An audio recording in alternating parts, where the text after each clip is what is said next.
ប្រើភ្នែកចេះប្រើភ្នែកតកាត់ស៊ីនចិននាងចង់ទៅណាក៏ទៅទេលីស៊ីចិន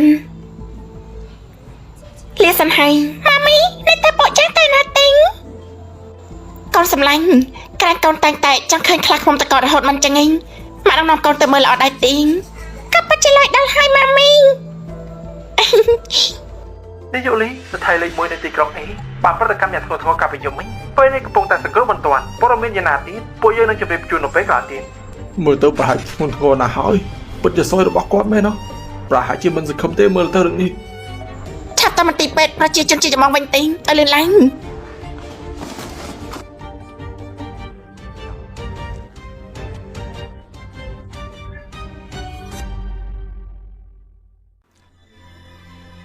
អ្នកខាសឿនទីបំផុតនាងមកហើយគឺច្បាយគាត់出现彩虹，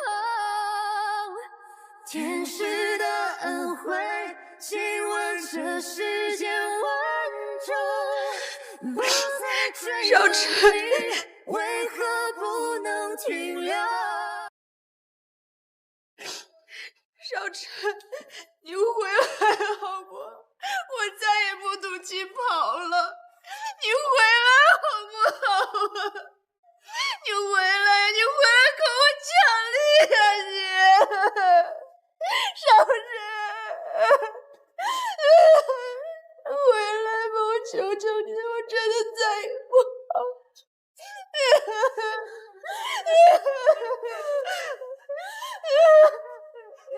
丽亚，你哭啥了？我爱他呀！娘，俺都说了，他们说肯定有人。你看他现在找门上来了，俺不活了，不活了。这是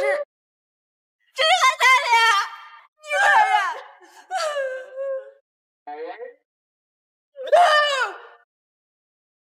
不好意思，俺哭错了。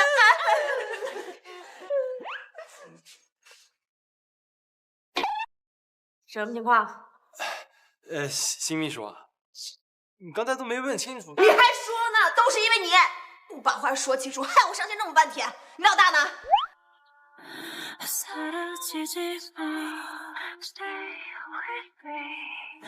你在找我吗？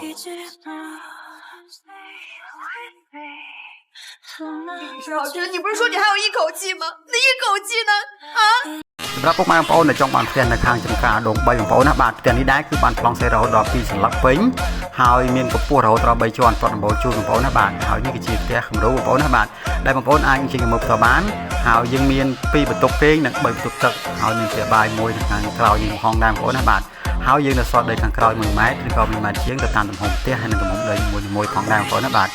ហើយយើងមានទីបន្ទប់បាទហើយនេះគឺជាបន្ទប់សមាជិកគ្រួសារឬក៏យើងអាចហៅជាបន្ទប់កូនក៏បានដែរបងប្អូនណាបាទរីឯចំណែកតម្លៃវិញគឺតម្លៃធូរថ្លៃមែនទែនបងប្អូនណាបាទនៅខាងក្នុង3នេះតម្លៃខ្ទង់តែ50000ជាងតែប៉ុណ្ណោះបងប្អូនណាបាទហើយនេះគឺជាបន្ទប់មេគ្រួសារឬក៏យើងហៅជាបន្ទប់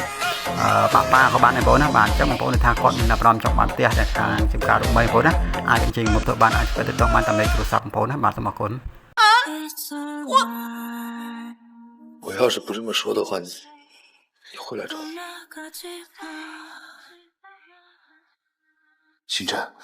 我不知道机器人是怎么定义爱的，我只知道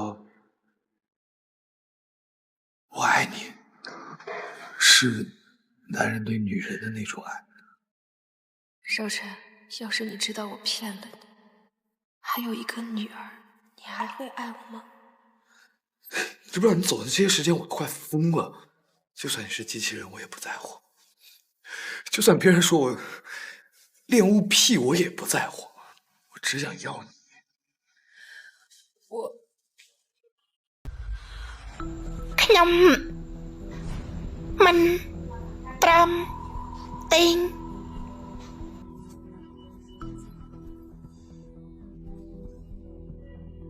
ហេតុអីទេក្រែងមុននេះនិយាយថាស្រឡាញ់ចំមែនទេខ្ញុំក៏បានស្ដាប់ឮដែរនេះក៏ប្រតែជាប្រូក្រាមដែលសាស្ត្រាចារ្យដំឡើងទីគាត់កំណត់ឲ្យខ្ញុំស្រឡាញ់លោកតែម្នាក់គុណតែបើសិនជាគាត់បដូរប្រូក្រាមចេញនោះខ្ញុំក៏អាចស្រឡាញ់អ្នកផ្សេងទៀតដែរនាងគឺជាមនុស្សយន្តរបស់ខ្ញុំ អាចស្រឡាញ់បានតែខ្ញុំម្នាក់ប៉ុណ្ណោះ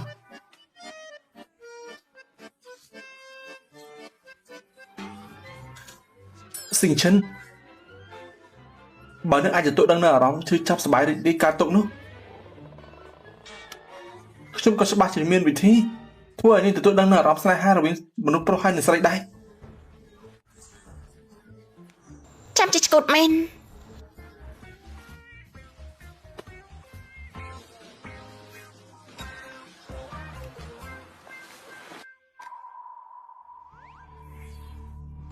ឯងមិនបានជាឯងមកក្រុមហ៊ុនក៏តំណងយ៉ាងនេះគឺអគ្គនាយកលីងគិតថាឲ្យខ្ញុំធ្វើការនៅទីនេះកំដរនាងរាល់ថ្ងៃឲ្យនាងសប្បាយចិត្តឆាប់រហ័សផលលេឈប់អីគ្មានអ្នកណាចាប់បានថាឯងគឺជាមនុស្សយន្តនោះទេណាខ្ញុំមិនចង់លេឈប់អី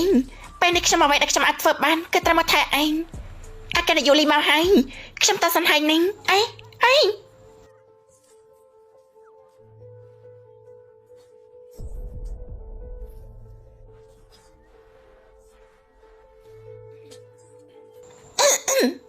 នាងក្អកមិនក្អកអីគឺខ្ញុំចង់ណាត់នាងទៅដេតជាផ្លូវការ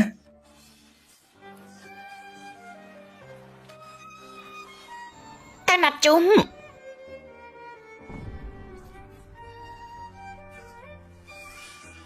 មិនជាលោកខាងអីអញ្ចឹងនាងទៅអោបជាមួយប្រុសផ្សេងមិនឲ្យខ្ញុំខឹងយ៉ាងម៉េចគឺជាកូនក្មេងសោះនេះមិនយ៉ាងគេដូចទៅខ្ញុំជួយគេក្មេងគឺក្មេងហើយតែពេលនៅពេលដែលគេធំទៅគេច្បាស់សម្រាប់ពុកម៉ែបងប្អូនដែលចង់បានផ្ទះនៅខាងចំការដង3បងប្អូនណាបាទផ្ទះនេះដែរគឺបានប្លង់សេរហូតដល់2សន្លឹកពេញហើយមានកម្ពស់រហូតដល់3ជាន់ទាត់ដំបូលជូនបងប្អូនណាបាទហើយនេះគឺជាផ្ទះគំរូបងប្អូនណាបាទដែលបងប្អូនអាចជិះមើលផ្ទាល់បានហើយយើងមាន2បន្ទប់ពេងនិង3បន្ទប់ទឹកហើយមានផ្ទះបាយមួយនៅខាងក្រោយយើងក្នុងដែរបងប្អូនណាបាទហើយយើងនៅសល់ដីខាងក្រោយ1ម៉ែត្រឬក៏1ម៉ែត្រជាងទៅតាមទំហំផ្ទះហើយនិងទំហំដីមួយផងដែរបងប្អូនណាបាទហើយយើងមានទីបន្ទប់បាទហើយនេះគឺជាបន្ទប់សមាជិកគ្រួសារឬក៏យើងអាចហៅជាបន្ទប់កូនក៏បានដែរបងប្អូនណាបាទរីឯចំណែកតម្លៃវិញគឺតម្លៃធូរថ្លៃមែនទេបងប្អូនណាបាទនៅខាងក្នុង3នេះតម្លៃខ្ទង់តែ 50000 ជាងតែប៉ុណ្ណោះបងប្អូនណាបាទហើយនេះគឺជាបន្ទប់មេគ្រួសារឬក៏អាចហៅជាបន្ទប់ប៉ាក៏បានដែរបងប្អូនណាបាទអញ្ចឹងបងប្អូនថាគាត់មានអារម្មណ៍ចង់បានផ្ទះតែខាងចំការដង3បងប្អូនណាអាចអញ្ជើញមកទៅបានអាចទៅដល់បានតាមលេខទូរស័ព្ទបងប្អូនណាបាទសូមអរគុណច្បាស់ជាខ្ញុំមិនខ្វល់ស្រាប់ហើយចុះយ៉ាងម៉េចវិញលោកនេះចាំមែនខ្ញុំបានប្រាប់ហើយថាមិនខ្វល់អីហើយចុះយ៉ាងម៉េចខ្វល់ហើយ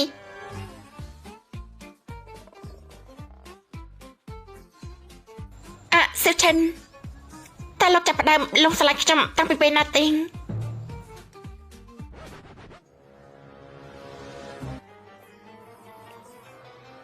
គឺប្រហែលតាំងពីពេលដែលខ្ញុំនេះ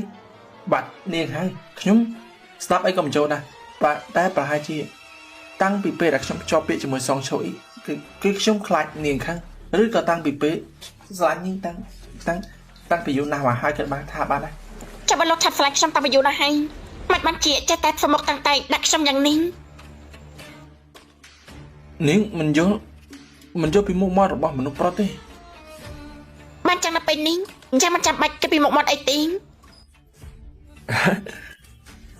អញ្ចឹងមិនគិតពីមុខមាត់ទេសំខាន់ជាងគេគឺគិតពីប្រពន្ធនាងធ្លាប់មើលរឿងពីមុនមកដែរទេមានស៊ីស៊ីនមួយរៀបការជាមួយនឹងប៉ែស៊ូចឹងក្រោយមកមិនបានក៏ដឹងថាប្តីបញ្ញាវត្តនោះគឺជាកញ្ជ្រោងអញ្ចឹងខ្ញុំនឹងរៀបការជាមួយនឹងដែលជាមនុស្សយន្តដើរតាមកន្លងអ្នកមុនតែម្ដងរឿងនេះទីនេះបាច់ចាំខ្លាំងមែនបើខ្ញុំទទួលស្គាល់ថាខ្ញុំជាមនុស្សពិតវិញនោះណាហើយចាញ់សិលឈិនតាមការពិនខ្ញុំគឺជាអីទៅអូនាងជាស៊ូសៀនឬប៉ែស៊ូចឹងហ៎ប៉ុន្តែខ្ញុំប្រាប់ណាខ្ញុំស្អប់ជាងគេគឺមនុស្សកុហកបោកប្រាស់ទោះបីនាងជាមនុស្សយន្តក៏ដោយក៏មិនលើកលែងដែរ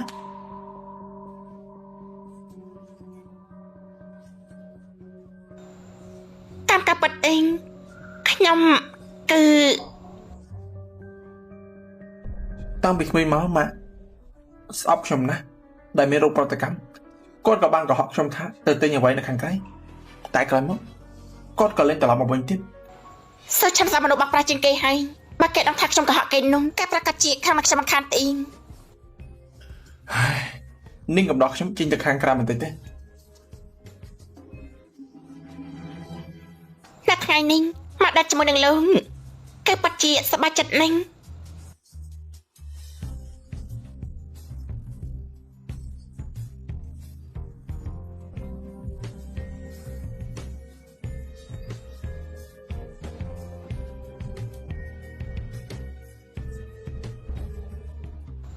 នៅត្រង់នេះ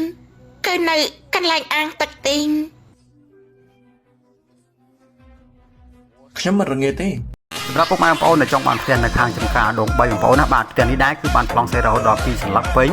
ហើយមានកម្ពស់រហូតដល់3ជាន់ទាត់ដំបូលជូនបងប្អូនណាបាទហើយនេះគឺជាផ្ទះគំរូបងប្អូនណាបាទដែលបងប្អូនអាចជិះមកផ្ទាល់បានហើយយើងមាន2បន្ទប់គេងនិង3បន្ទប់ទឹកហើយមានផ្ទះបាយមួយនៅខាងក្រោយនឹងហងដែរបងប្អូនណាបាទហើយយើងនៅសល់ដីខាងក្រោយ1ម៉ែត្រឬក៏1ម៉ែត្រជាងទៅតាមទំហំផ្ទះហើយនិងទំហំដីមួយផងដែរបងប្អូនណាបាទហើយយើងមានទីបន្ទប់បាទហើយនេះគឺជាបន្ទប់សមាជិកគ្រួសារឬក៏យើងអាចហៅជាបន្ទប់កូនក៏បានដែរបងប្អូនណាបាទរីឯចំណែកតម្លៃវិញគឺតម្លៃធូរថ្លៃមែនទេបងប្អូនណាបាទនៅខាងក្នុង3នេះតម្លៃខ្ទង់តែ 50000 ជាងតែប៉ុណ្ណោះបងប្អូនណាបាទហើយនេះគឺជាបន្ទប់មេគ្រួសារឬក៏យើងហៅជាបន្ទប់ប៉ាក៏បានដែរបងប្អូនណាបាទអញ្ចឹងបងប្អូនថាគាត់មានអារម្មណ៍ចង់បានផ្ទះតែខាងចំការដង3បងប្អូនណាអាចអញ្ជើញមកទៅបានអាចទៅដល់បានតាមលេខទូរស័ព្ទបងប្អូនណាបាទសូមអរគុណ